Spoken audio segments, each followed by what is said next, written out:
waa qaybtii saddexaad iyo barnaamijka su'aalaha iyo jawaabaha. waxaana barnaamijkani kaga jawaabi doonaa qaar ka mid ah su'aalaha Instagram-ka.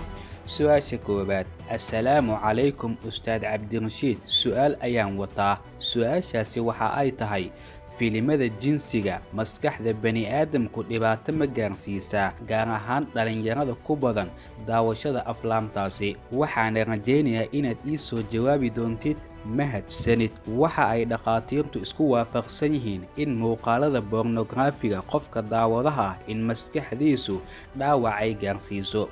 waayo muuqaaladani dadka qaar ayaaba aaminsan xitaa in falalka dembiyada kufsiga ciyaalka yaryarka ah, LGBT-ga, bedofiilka iyo waxyaabaha la midka ahba in xiriir ay la leedahay. qofka isaga oo aanan isdareemsanayn marka uu muuqaaladani uu daawanayo, maskaxdiisa iyo dhammaan dareemihiisii oo dhan qofka shaashadda ayuu u soo leexiyaa. si qasab ah oo aanan falgal la socon ayay qofku dareenkiisu maskaxda ka kiciyaan muuqaaladani. waxaase ugu daran ayay dhakhaatiirtu sheegaan dadka muuqaaladani ku dul siigaysta. waxa ayna tani albaab u furtaa qofka in baahidiisii jinsiga ay aad u soo yaraato. heer qofka waxa uu gaaraa marka laga soo tago xitaa biyabaxa degdega ah in dareenkiisu active uu noqon kari waayo si walba oo wax loo tuso. waxaana la ogaaday dadka dhowr muuqaal ka daawada muuqaalada bornograafigu waxay aad u jeclaadaan in muuqaalo kale oo badan in ay ka daawadaan, ilaa qofka uu ka noqdo qof qabatiin ku ah muuqaaladani. qofkuna daawashada bornograafigu marka uu ka dhango waxay khubaradu leeyihiin waxa uu bilaabayaa in kategoriyo kala duwan uu u kala gudbo.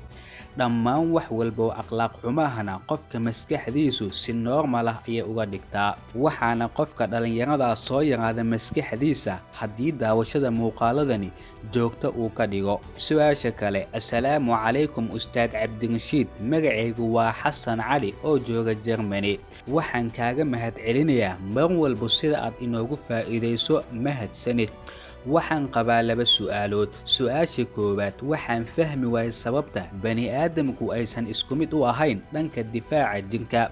sababtoo ah waxaan maqlay dadka qaar difaacoodii ayaa adag, dadka qaarkoodna difaacoodii waa mid daciif ah. su'aasheedii labaad: waxaa jira wadaadada qaar waxa ay sameeyaan in qof xanuunsan loo keeno uuna ku akhriyo wadaadka qur'aan, kadibna qofka waxaa laga xiraa 2 faryar, kadibna waxaa lagu dhahaa jinni ama insi maxaa tahay.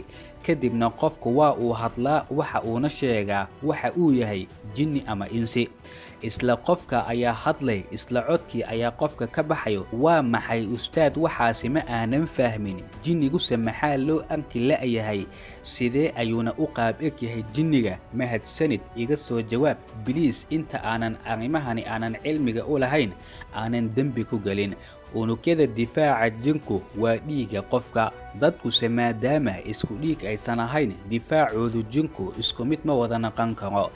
xitaa dadka qaarkood iyaga oo isku wada dhiiga haddana difaaca jirkoodu ma aha kuwo isku wada mid ah. sababteeduna waa in jiinka unugyada difaaca jirka borotiinadu ay koodgareeyaan in ay kala duwan yihiin. noolo walba waxa uu leeyahay DNA u qaas ah. DNA-guna waxaa ku dhex jiro bangiga macluumaadka nolosha qofka oo dhan. DNA-giisii oo keliya ayaa qofka laga ogaan karaa, xitaa fisikaalka muuqaalkiisu marka laga soo tago qofka dabeecadihiisa. dadkuse waxaa qaarkood qaarka kale ka duwa. hooyada iyo canugeeda waa dheecaanka DNA-ga. dadkuse kala duwanaanta DNA-gani ayaa sabab u noqda in difaaca jirkoodii iyo muuqaalkooduba inuu kala duwanaado.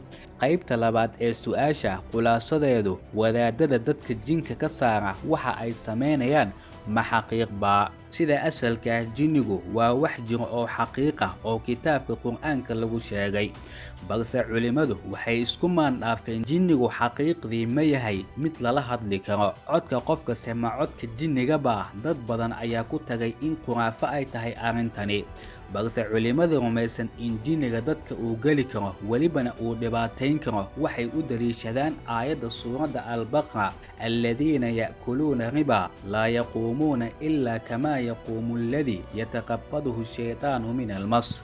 sida shaydaankuba dadka xaaraanta cuna uu u galo ayay leeyihiin waxaa laga faa'iidayaa in sidoo kale shaydaankuna dadku uu u galo. Al-Imaam Axmed ibnu Xambal markii la weydiiyey dadka inkirsan in jinniga dadka uu galo, waxuu imaamku ku jawaabay, dadkaasi been ayay sheegayaan, jinniguse dadku waa uu galaa.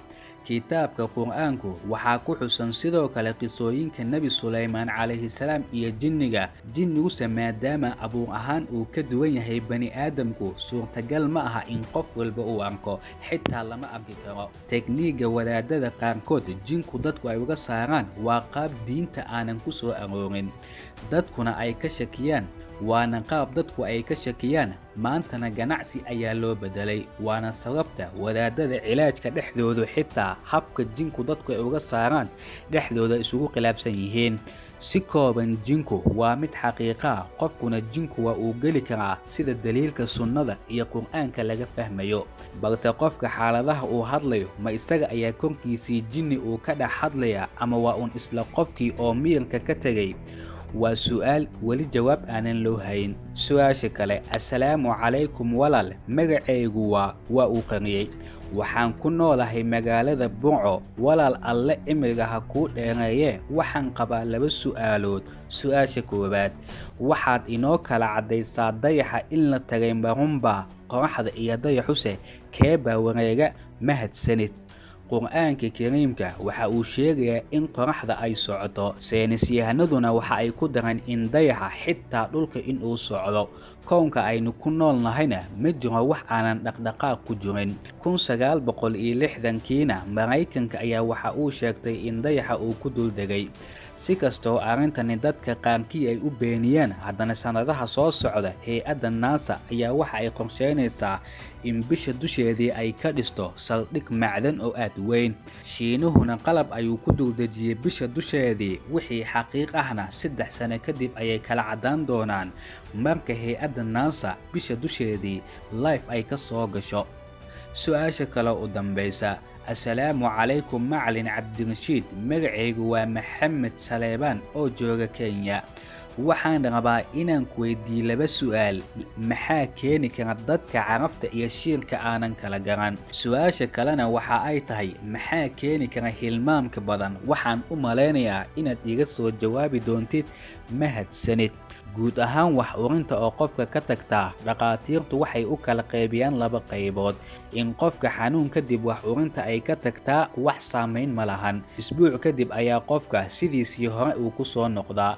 balse qofka si joogta haddii wax uu canfin kari waayo waxaa macquula in qofka unugyada wax urinta waxyeelo ay ka soo gaartay ama waxaaba dhici karta in qofka maskaxdiisu trauma ay soo gaartay kadibna qofka qaybta wax urinta ee maskaxda in cilad ay uga timid waxaase xaqiiqa oo wanaagsan in qofka dhaqtar uu ku soo xaqiijiyo problemkani haysta qaybta labaad ee su'aashuna daalka badan iyo cunto la'aanta iyo qofka in exercise uusan samaynin waxa ay ka mid tahay waxyaabaha ugu badan ee sababi kara in qofka hilmaamkiisii uu bato inta badan dadka hilmaanshaha badan inkastoo isku mid aysan ahayn dhexdoodu hilmaanshaha qaarkood qofka waxa ay sabab u noqon kartaa ama ay ishaari kartaa cudurro waaweyn balse sida guud hilmaanshuhu waxaa keena daalka cunto la'aanta ama qofka inuu heli kari waayo waqti ku filan ee uu ku nasto qofkuse waxaa wanaagsan in waqti badan naftiisii uu siiyo haddii macquul ay tahayna in qofka jimicsi badan uu sameeyo xillina uu nasto sidoo kalena qofku uu iska saxo xilliga cuntada uu cuno iyo xilliga uu hurdo